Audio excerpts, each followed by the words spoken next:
De cualquier energía renovable o nueva que se considere, debe cumplir con los ABC, que son que sea abundante, que sea barata y que sea confiable. Es decir, que sea segura, que no se nos vaya la luz, que cuando no haya viento no vamos a tener problemas con las turbinas, que cuando vayamos a tener épocas de lluvia o de no sol, no vamos a tener los paneles funcionando.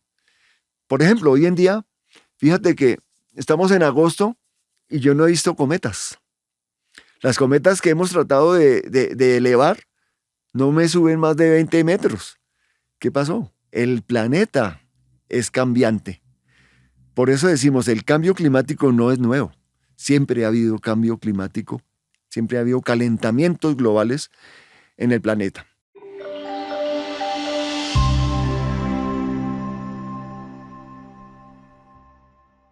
Un saludo fraterno para quienes nos ven, quienes nos escuchan en esta primera temporada de nuestro podcast ODS Objetivos que Respiran. Es un placer y me siento muy complacido de iniciar estos espacios con una persona talentosa, un geólogo colombiano, Leonardo Moreno Carrasco, un bogotano dedicado al estudio del subsuelo hace ya muchos años, y en el ejercicio de su profesión desde el año 1993, pues todos los temas sociales también han sido parte de ese proceso. Leonardo estudió ciencias en la Universidad Nacional de Colombia y también fue docente en paralelo mientras estudiaba en su universidad, en profesor de bachillerato y luego en geociencias de la Universidad Nacional.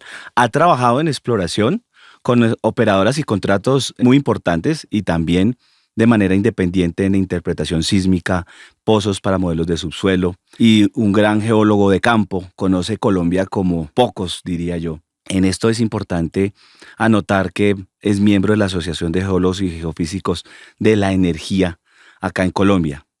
Todas estas actividades se han centrado principalmente en la exploración o búsqueda de recursos naturales económicamente necesarios para la industria mineroenergética, bajo una consideración de cuidado con el medio ambiente, en su interacción de campo, en los territorios y en oficina.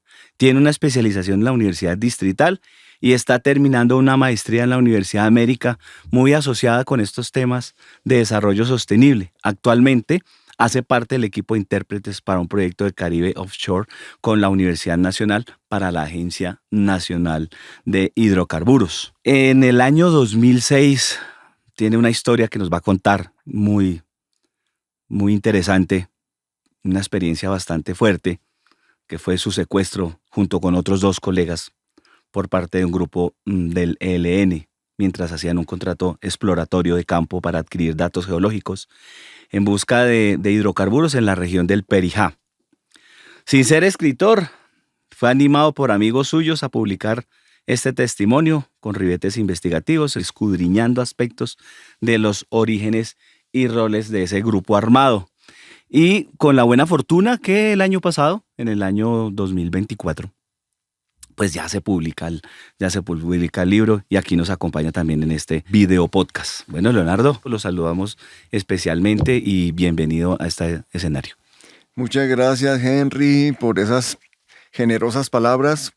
La verdad es que me siento muy a gusto de estar contigo hablando de estos temas tan actuales como son los ODS sostenibles para lo que tiene que ver con los geólogos y toda nuestra dinámica con relación al planeta. Entonces me siento muy a gusto y muchas gracias por haberme invitado. Bueno, Leonardo, yo aprovecho la oportunidad para hacer una pregunta ¿por qué Leonardo estudia geología? ¿Cómo llega a esa decisión, Leonardo? Para mí es parte de lo que precisamente en este libro, esta crónica con relación a esa situación que comentabas, me condujo en los vericuetos de la vida a la geología, y es desde niño uno se da cuenta los gustos o no tan fuertes gustos por la naturaleza. Por naturaleza, los niños innato tienen un amor y un gusto, una atracción por lo natural, por los animalitos, por los ríos, y sumado a que es algo que trae asombro. A mí me causó curiosidad y como todos los niños, por más pobre que sea un país, piensan en ser astronautas. Entonces, a los 5 años todos queremos ser astronautas. Nos deslumbraba eso. De modo que por ahí comencé a interesarme por las materias relacionadas con las ciencias naturales, en el estudio de primaria, bachillerato. Y luego estuve estudiando una ingeniería, luego pasé a estudiar geografía e historia en la Universidad Pedagógica, pero el tema de la continuidad de los estudios me hizo volver a la Universidad Nacional donde había hecho ingeniería, pero no la terminé. Organicé en la Pedagógica un ¿cómo se llama? Un cineclub de estudiantes interdisciplinario. Entonces se llenaba ese auditorio para hacer discusiones científicas, pero también humanas, de lo que el señor Carl Sagan decía, que era el programa Sagan, sí. Cosmos, cuando el programa Cosmos circulaba en los VHS y en los casetes estos grandes. De modo que eso me inclinó a continuar con el tema. Ya a los 20 y pico de años ya no podía seguir pensando en ser astronauta, pero lo más cercano fue definitivamente la geología. Por eso aterricé en la Universidad Nacional en 1987, valga la pena decir, siglo pasado como tú y yo.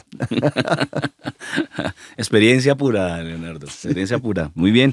Leonardo, de todos estos temas, después de que usted sale de la universidad y sé que ha estado en varios países también trabajando y ha venido aquí a Colombia, ha decidido quedarse en Colombia apoyando todo este desarrollo de la industria, ¿cuáles pueden ser esos principales aprendizajes de este tema de la geología y muy recientemente estos temas relacionados con los objetivos de desarrollo sostenible, Leonardo? Bueno, Henry, lo cierto es que nosotros en la Universidad Nacional, estudiando geología, no tuvimos una formación ambiental. Eso surgió ya en el ejercicio de la profesión. Cuando vino el tema de las alarmas, del problema climático, del cambio de temperatura, en fin, que alarmó primero que todo a los ambientalistas, a los biólogos y personas más relacionadas con el mundo animal y vegetal, nosotros, los del reino mineral, estábamos un poquito quedados. De modo que las empresas mismas, inclusive paradójicamente petroleras donde trabajé, comenzaron también a crear un departamento fuerte ambiental, enfocado a las licencias, adquirir las licencias para operar, bien sea hacer operaciones de sísmica o perforar pozos. Entonces se va uno involucrando, va uno participando de las reuniones y la verdad es que a través de las petroleras comencé yo a adquirir una conciencia de la importancia de este tema y bueno, mis actividades en principio solamente exploratorias y de producción de hidrocarburos y minerales, exploración también de diferentes tipos de metales o minerales en el suelo y el subsuelo. Vi que había que ir haciendo también una transferencia o una transición personal en la formación como geólogo con preocupación por el planeta. Bueno, pues muy interesante. Y sobre todo, Leonardo, que cuando ya las empresas, lo que usted señala, cuando las empresas ya conforman esas áreas de sostenibilidad, cuando ya entran también en esta formación, porque a todos nos ha tocado formarnos en estos temas de objetivos de desarrollo sostenible y su cumplimiento y las metas, la sostenibilidad y demás, que no todos conocemos, no todos conocen, y de eso se trata un poco de este podcast, y es que pues los objetivos de desarrollo sostenible son para todo el mundo, todos podemos aportar a esto, y en eso, Leonardo, de eso que usted comenta, en que aparece la sostenibilidad y en que le toca aprender, ahora, ¿cómo es el papel de los geólogos frente a esas áreas de sostenibilidad de las compañías? ¿Usted cómo ve? Si nos escuchan, si se tienen en cuenta nuestras notas, ¿cómo ve usted ese tema, Leonardo? En este momento yo ya no estoy vinculado a operadoras o compañías petroleras o mineras, pero trabajo como consultor, a pesar de ya estar en una edad en que no es usual, estoy estudiando, terminando una maestría que siempre quise terminar, nunca la había podido terminar. De modo que estoy enfocado al tema del almacenamiento geológico del CO2. Es algo todavía un poco exótico para nuestro país, donde las cosas llegan un poco tarde siempre, pero tarde o temprano llegará el tema de qué hacer con el CO2, que es el gas que más impacta en los gases como gas de efecto de invernadero. Pero como yo veo las cosas, las operadoras y estas empresas a las que te refieres lo enfocan muy operativamente, o sea, para cumplir con la normatividad. Esta formación ya es algo más académica, o sin mencionarlo, se está aplicando. En la Universidad de América, donde estoy haciendo estos estudios, se dictan materias relacionadas con las ODS y yo particularmente lo asocio a la geología, puesto que de los 17 objetivos, más de la mitad tienen que ver con geología. Prácticamente todos, pero hay unos más que otros. Por lo menos el objetivo 1 y 2, que no aparece como directo, lo veo muy vinculado al tema geológico, como es el tema del fin de la pobreza y también el tema del hambre cero. Puede sonar un tema un poco político, pero es definitivamente ambiental y social. Todos los que nos escuchan, no solamente aquí en Colombia, sino a nivel de Latinoamérica, la Universidad de América, gratamente, o sea, tradicional en su formación de profesionales en la industria del petróleo, aparece con estos temas de formación en temas de cómo solucionar, en lo que usted nos cuenta, este tema de las emisiones de CO2. Cuéntenos un poco y un poco didácticos, porque no todos somos tan técnicos en el tema, pero que entendamos un poco qué consiste eso que usted está trabajando con la Universidad de América. Realmente hay varias iniciativas a nivel global de cómo mitigar el cambio climático. Antes de eso, vale la pena decir que nosotros, los geólogos, en general vemos el cambio climático como algo inevitable que venía o que ha ocurrido con el planeta desde sus inicios. Hay subidas de la temperatura, bajadas de la temperatura, hay cambios del nivel del mar. Tiene que ver con temas astronómicos, con la órbita terrestre, con la inclinación que tiene la órbita de la eclíptica, en fin. Son cosas que en la vida del planeta ocurren en mayor o menor grado. En este momento, como bien sabemos, con la presencia del ser humano, se ha contemplado crear o mencionar una nueva era geológica que sería, o más bien llamémoslo a una edad, que se llamaría el antropoceno, puesto que estamos dejando un impacto imborrable, así como los dinosaurios dejaron sus fósiles, nosotros estamos dejando también nuestros rastros de presencia, no solamente fósil, sino también de productos humanos. De manera que, entrando a la pregunta tuya, una forma de mitigar la agudización de este cambio climático que nos conduciría a problemas mayores en 5 años o en 25 años para las metas de las entidades globales, particularmente las Naciones Unidas. El CO2, hay que hacer algo con él. El CO2, este dióxido de carbono, es producido naturalmente. La ganadería contribuye bastante a ello.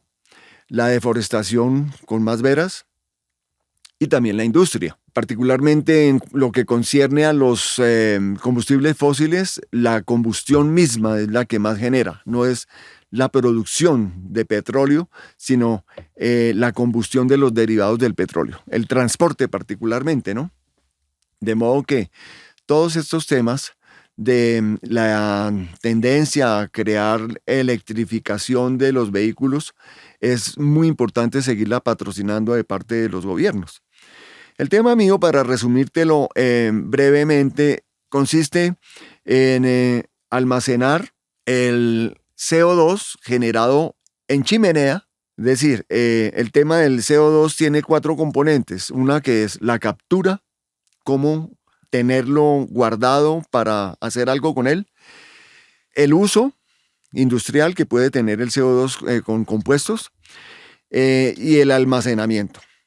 El almacenamiento geológico, que es en el que me ocupo, consiste en inyectar CO2 en los mismos pozos petroleros abandonados. De modo es decir, ya sacó el petróleo de donde estaba y en esos espacios que los ocupe el CO2 que de alguna manera lo captura. Como tú sabes, el petróleo y el gas el hidrocarburo en general se aloja en los poros de las rocas sedimentarias o en algunas fracturas de otros tipos de rocas. Pero, ¿qué pasa cuando ya se ha explotado suficientemente o ya no hay más comercialmente viable seguir extrayendo petróleo de un campo? Entonces, el campo queda, la estructura queda, pero los poros ya no están con petróleo, sino con gas. O queda un petróleo muy residual que no es comercialmente explotable. Entonces, lo que hacemos es inyectar a presión ese CO2 en unas condiciones que se llaman supercríticas de temperatura y de presión. Más o menos hablamos de 30 grados centígrados, más de 800 metros de profundidad y unos 1000 psi o algo más mínimo para poder ganarle a la presión natural que tienen los otros fluidos que siempre van a estar llenando los poros. Me refiero al agua particularmente. En ese orden de ideas, lo que se pretende con ese sistema es justamente buscar almacenarlo en alguna parte, no reciclarlo porque necesariamente es obligatorio que esté saliendo por actividades industriales. Exacto, ¿sí? exacto. Ok, muy bien. Y de ese tema, ¿ya está en Latinoamérica, en Colombia, ya está funcionando en alguna parte? ¿Hay proyectos piloto? ¿Cómo está ese tema en esa implementación? Muy buena pregunta, porque realmente ahí es donde viene lo que decíamos al comienzo, que a Colombia usualmente nos toca encontrar temas de tecnología de punta después de que los países avanzados han comprobado ya su eficiencia.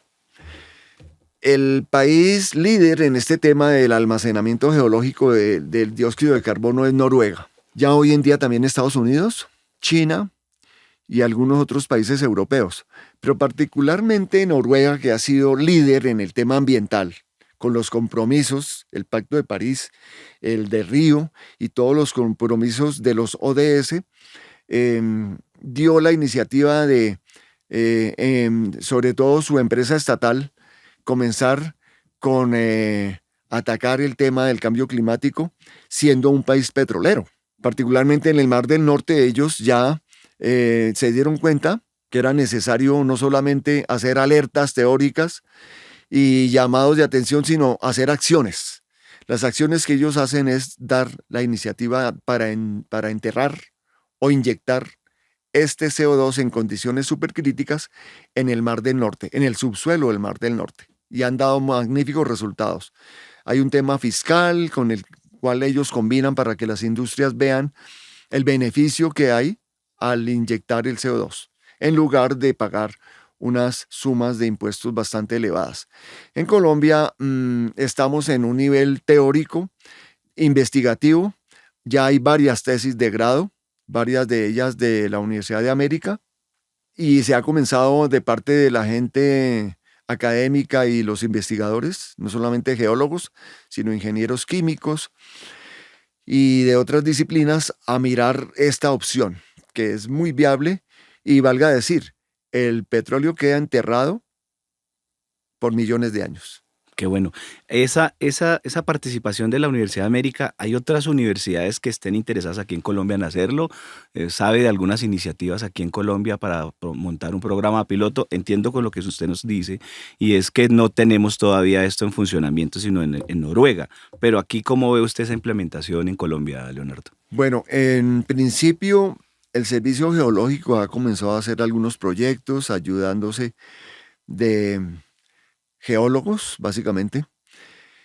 Ha sacado ya la Agencia Nacional de Hidrocarburos también unos atlas, como unos esquemas generales del estado actual de la generación del CO2 en las diferentes regiones del país. En la Universidad Nacional sede un colega nuestro que está trabajando con rocas duras. Cuando me refiero a duras, significa rocas que no son porosas, sino que son rocas volcánicas o metamórficas, que es Carlos Zuluaga. Él está investigando también sobre el tema del CO2 en fracturas. El profesor Carlos Zuluaga. Nuestro colega Carlos Zuluaga, profesor de la universidad en este momento, sí.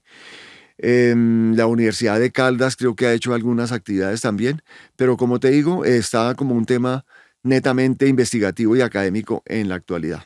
Bueno, pues de todas maneras es una iniciativa y es un llamado, porque cuando nos hablan de transición energética y que ya no podemos estudiar ingeniería de petróleos porque ya no va a haber petróleo, pero realmente esto es aprovechar todo ese conocimiento de la ingeniería de petróleos para la captura de CO2, digamos en síntesis, podríamos decirlo así, Leonardo. Claro, claro, claro que sí.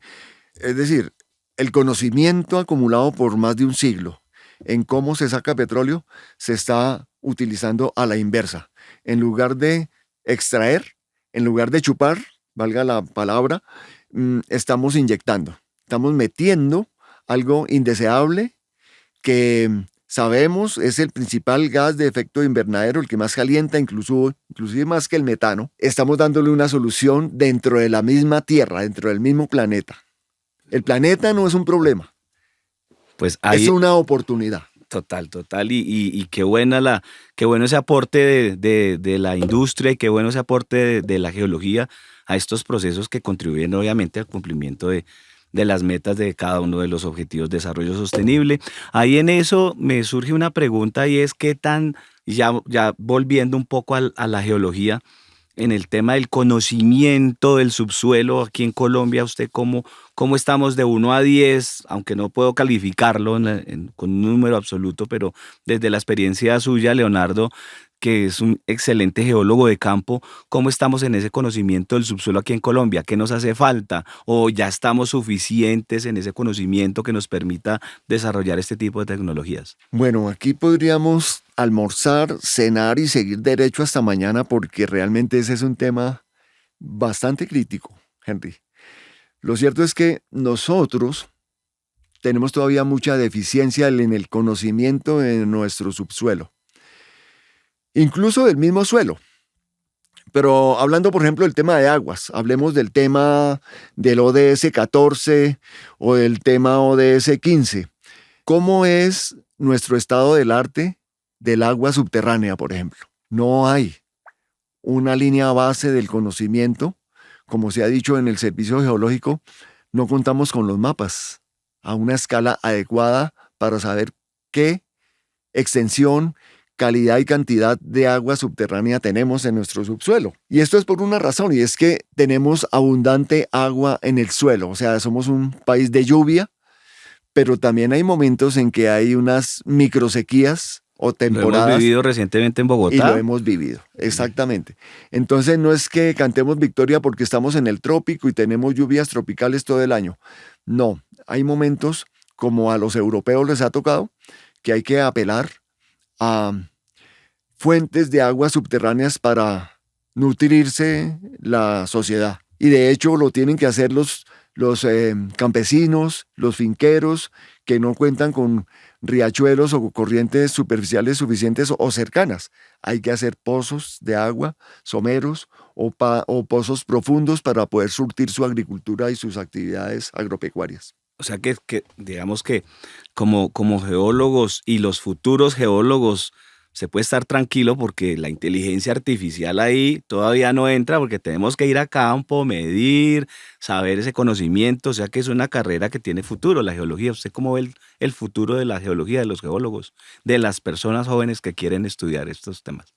Bueno, ahí ya entramos a un capítulo que es cómo hay una transición también en la formación de los geólogos. Como te decía, hoy en día nosotros, que somos del siglo pasado, geólogos que comenzamos, entre comillas, siendo unos contaminadores, porque cuando nosotros nos graduamos estábamos estrenando Ministerio de Medio Ambiente. Total, 1993. De hecho, La ley 99 de 1993. Exacto. Correcto. El primer trabajo mío a propósito fue sobre unas licencias para hacer unos pozos. Con otro colega, Víctor Ramírez, con otro colega, Luis Soto, nos contrataron para sacar las licencias ambientales de 2 pozos.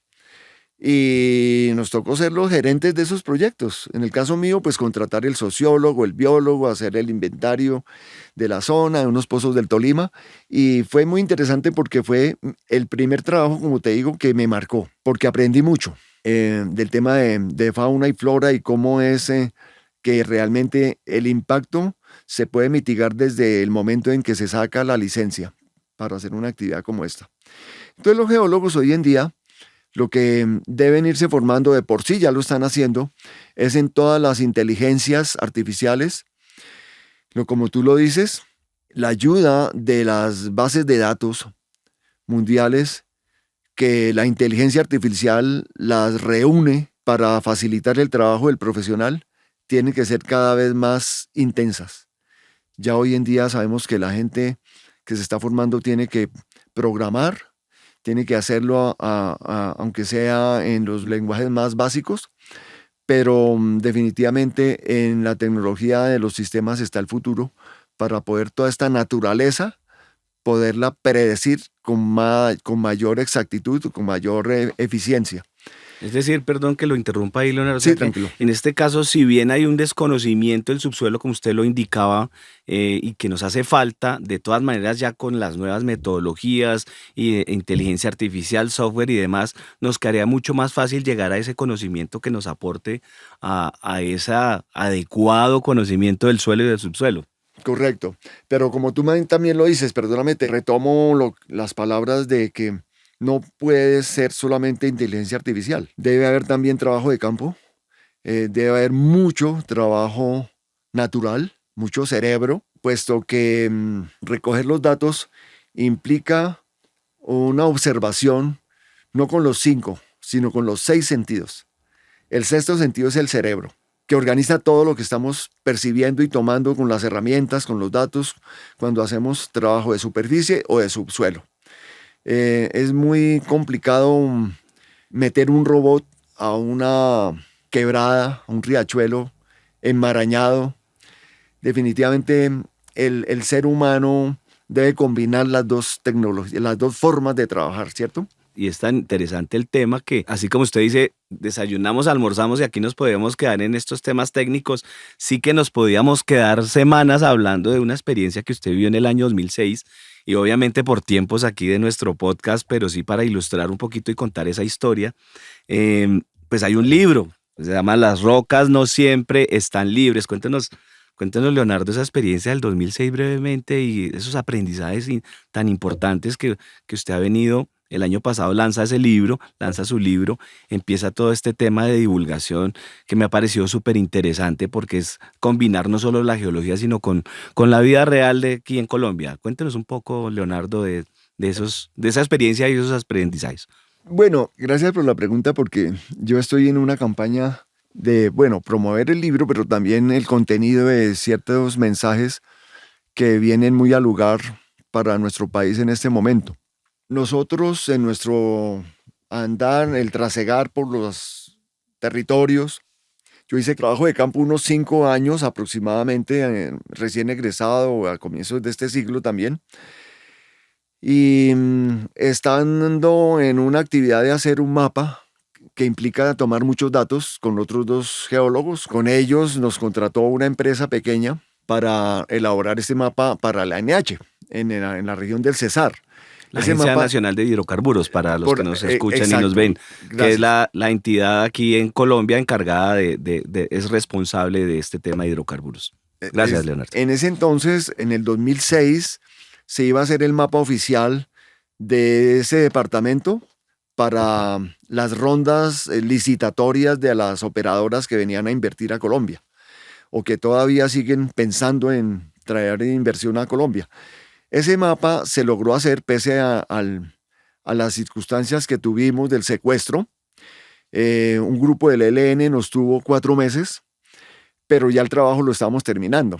Entonces, ese mapa hoy en día es el mapa oficial. A mucho honor es el mapa que sigue siendo vigente para invertir, bien sea en gases, que como bien sabemos el gas es el hidrocarburo de la transición energética, es el que menos impacto tiene si lo comparamos con el hidrocarburo líquido. No tenemos que importarlo si lo seguimos explorando y en el Cesar hay mucho gas. De hecho, una de las compañías más grandes de carbón y gas asociado está allá operando un contrato. La verdad fue una experiencia amarga, complicada, pero la supimos sortear.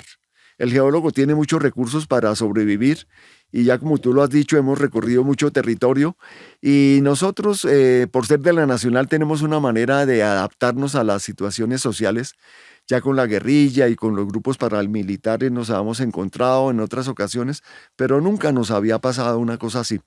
Se dieron circunstancias de tiempo y lugar para que ellos vieran la necesidad de terrenos por un lucro que ellos suelen tener. De modo que aprendimos mucho de esa Colombia oculta o de esa guerrilla por dentro. Nos hicimos amigos de los guerrilleros, de estos niños. Realmente esa es, no sé a qué parte de los ODS corresponde, pero pienso que es con el objetivo 1 que tiene que ver el impacto de lo que es el abuso del menor cuando lo reclutan. Hablar usted con un niño de 14 años, Henry, de la guerra y que él sepa más que tú de eso impacta. Que te muestre ya siendo amigos, vieron que no éramos un peligro para ellos, que fuéramos agresivos o que nos fuéramos a volar, no éramos, digamos, torpes en el sentido de darnos de héroes. Nosotros hablábamos del tema de la geología heroica, ¿no? Ahí no podíamos ser nosotros héroes. Sabíamos que por la misma dinámica de la situación salíamos de esa encrucijada. Y los niños verlos, uno como le dicen, mire, así se hace una mina quiebrapatas con todo el mal que genera en los campesinos. Mire cómo se limpia un fusil, una AK-47. Todo esto en el libro lo menciono de que cómo el crimen de la venta de armas hace mucho daño a la sociedad. Y los niños que son el futuro, lamentablemente los tienen comprometidos con algo que no les corresponde, que es estudiar y ser el futuro. Este es un libro de una editorial independiente, entiendo. Se llama, aquí lo tengo anotado, autoreseditores.com. Ahí lo pueden ustedes ubicar, lo pueden comprar.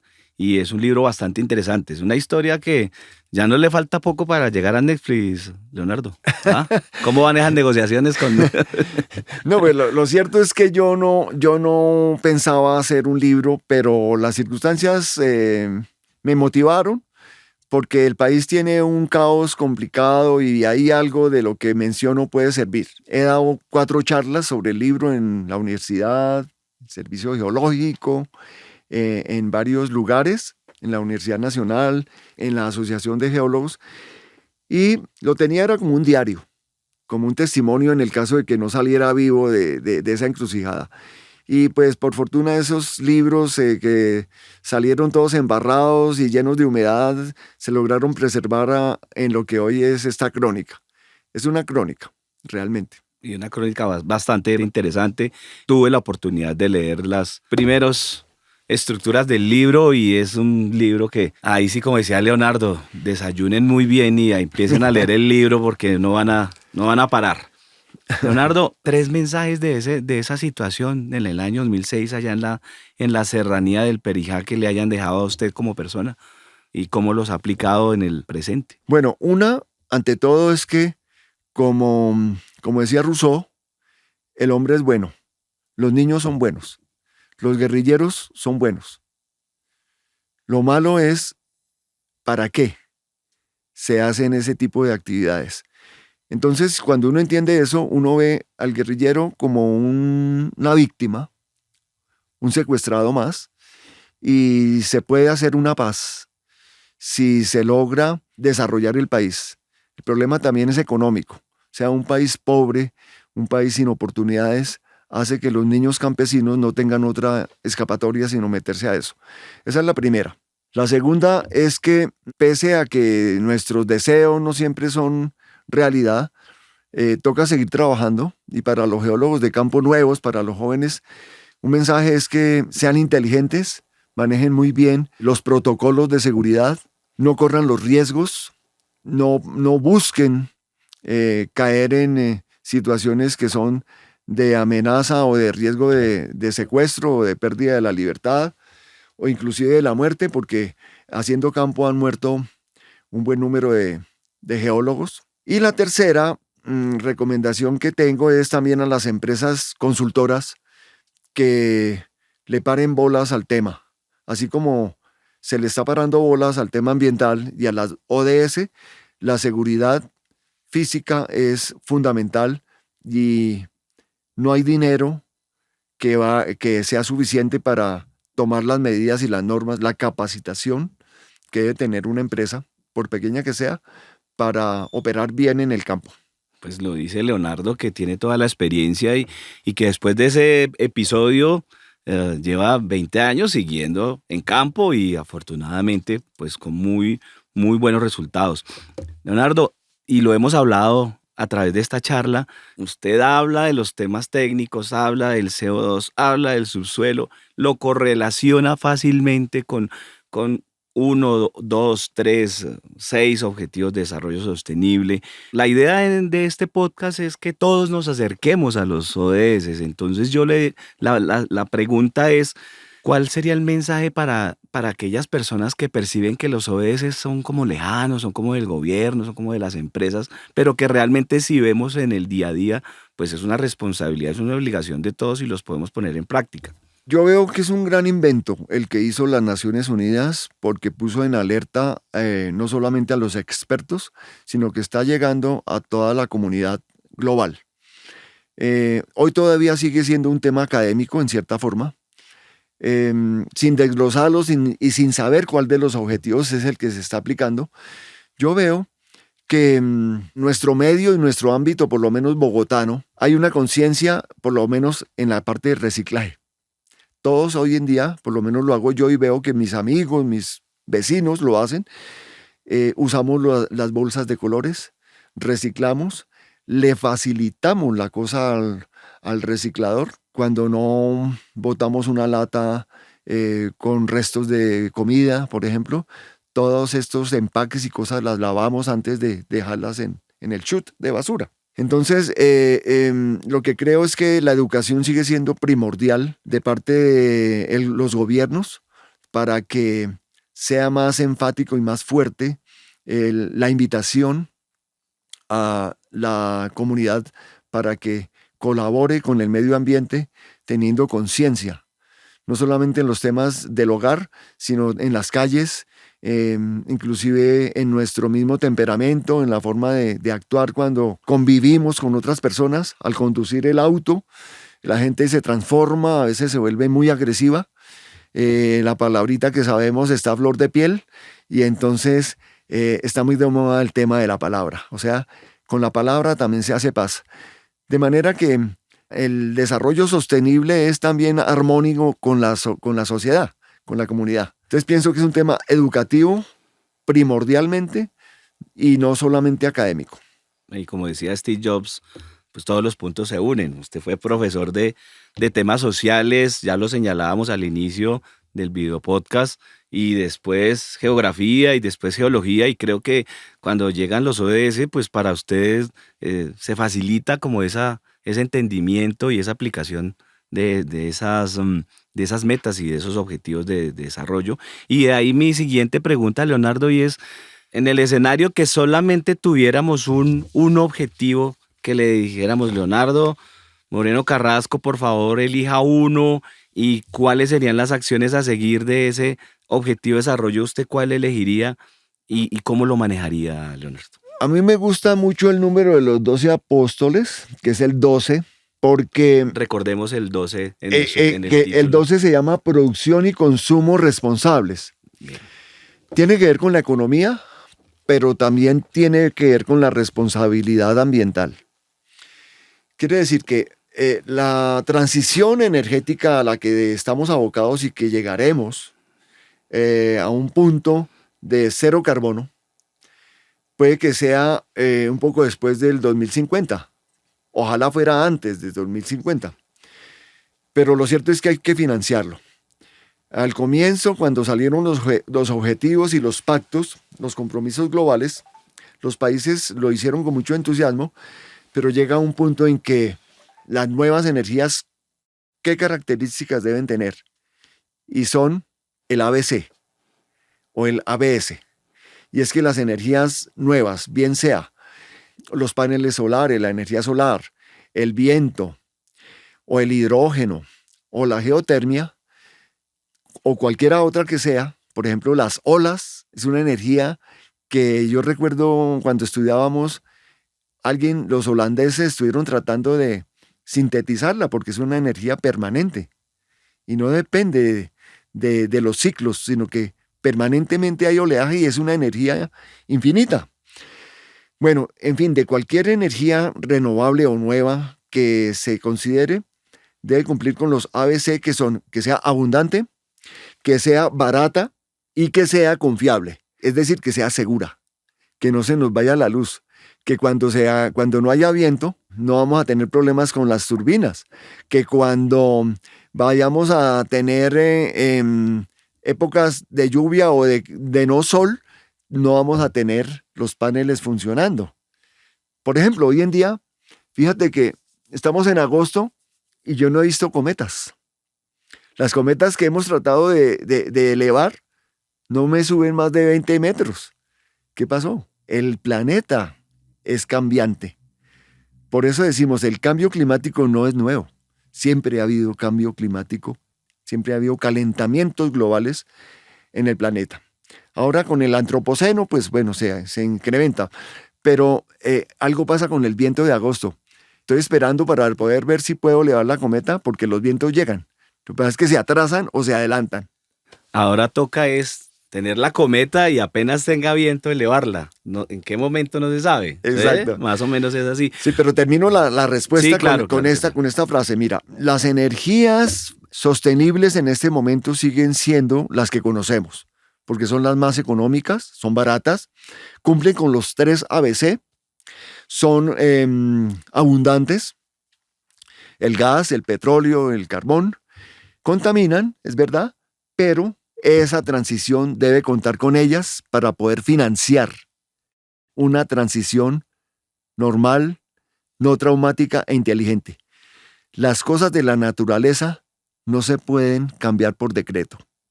Los decretos son para los hombres. La naturaleza es del planeta.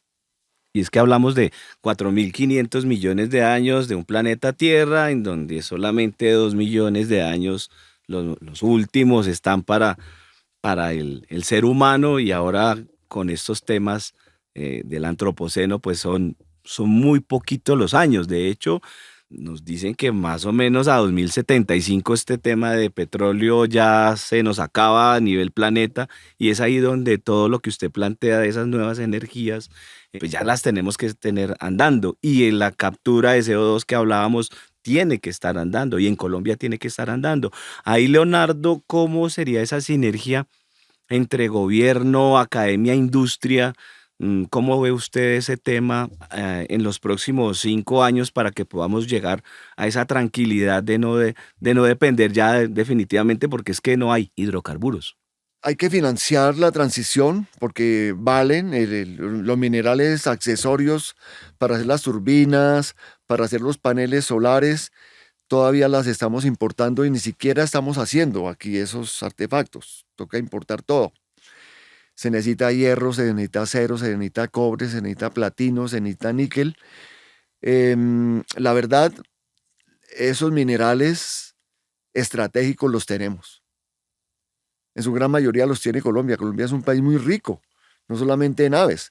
Nosotros soñamos solamente con los pajaritos, que tenemos biodiversidad avícola, pero es que la minerodiversidad que tiene Colombia, país esquinero, país con 3 cordilleras, país con 3 placas tectónicas, país también con las desgracias de los volcanes, los desastres naturales, las inundaciones. Curiosamente, los habitantes de Buenaventura, es una anécdota muy curiosa, es que se anunciaba que iba a llegar el tsunami del Pacífico hace un mes. Pues la gente del Pacífico, que nunca había sabido lo que era un tsunami, se fueron allá al puerto, se pusieron la camiseta de Colombia para saludar, para recibir el tsunami. No sabían que es un tsunami. Pensaron que era, o bueno, dentro de la curiosidad, era como un avistamiento de ballenas. Eso me causó mucha curiosidad y interesante cómo es la situación de la relación hombre-naturaleza en nuestro entorno. Por fortuna no llegó el tsunami y ellos se quedaron con los crespos hechos. Bueno, los crespos ya los tenían. Entonces, pues la verdad es que no sé si para 2030 pero esperemos que sea para pocas décadas, que ya se pueda decir cero carbono, porque hay cero petróleo. Pero seguiremos usando el gas, que es menos contaminante y es una energía probada para la cocina de todos los colombianos. De manera que toda la industria derivada del petróleo tendrá que encontrarse un reemplazo para toda la petroquímica, que es infinita en la cantidad. Estamos comprando monómeros. Todo eso, ¿qué vamos a hacer con eso? Si estamos comprando una empresa con monómero es porque creemos en que los derivados del petróleo siguen teniendo vigencia. Entonces tendrán que aparecer otro tipo de empaques, otro tipo de elementos como el plástico que surjan de otro tipo de materiales que ya no sean el petróleo. Pues Leonardo, digamos que ya en este barrido tanto de su vida personal como de sus temas geológicos, ¿cómo le gustaría que lo recordáramos nosotros, Leonardo, dentro de esos 50 años?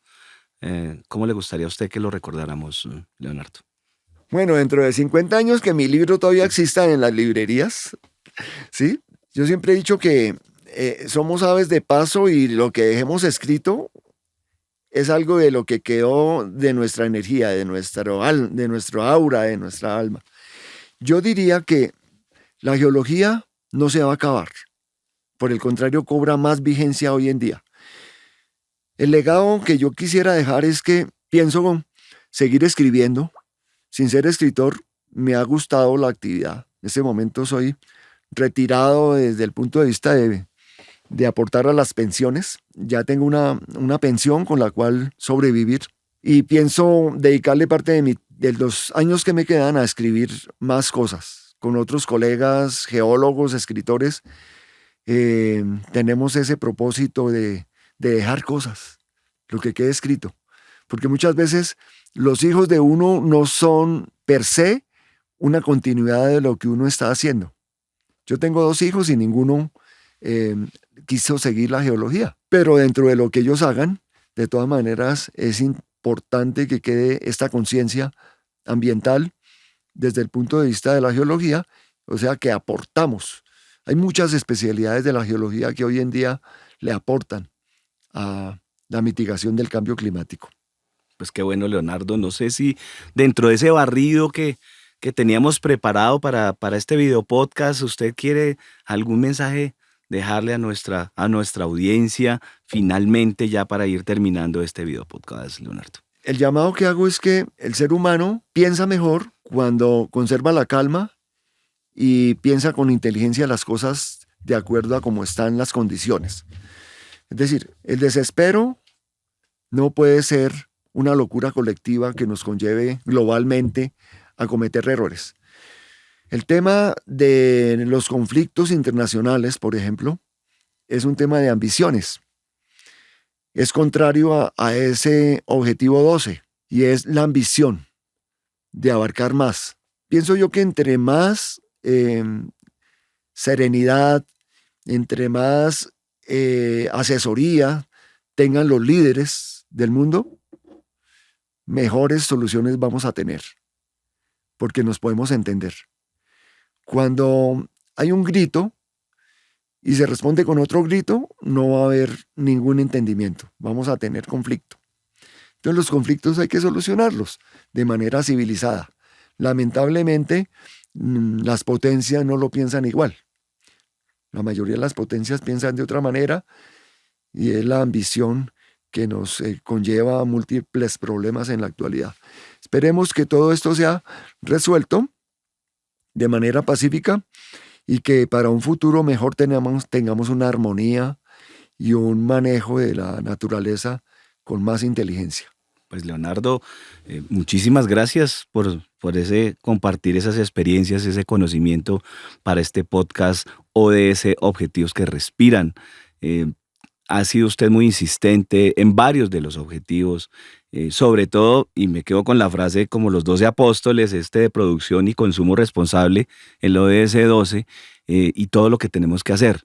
Es decir, es un futuro esperanzador. Y por ese mensaje que es final que usted señala, pienso que si bien tenemos unas metas y unos objetivos a 2030 que muy seguramente los vamos a replantear a 2050, pero hay muchos temas positivos y creo que de eso se trata esto, de que cada uno ponga su granito de arena. Así que para todos ustedes les agradecemos muchísimo el espacio. A Leonardo Moreno Carrasco, geólogo, muchísimas gracias por haber compartido este espacio.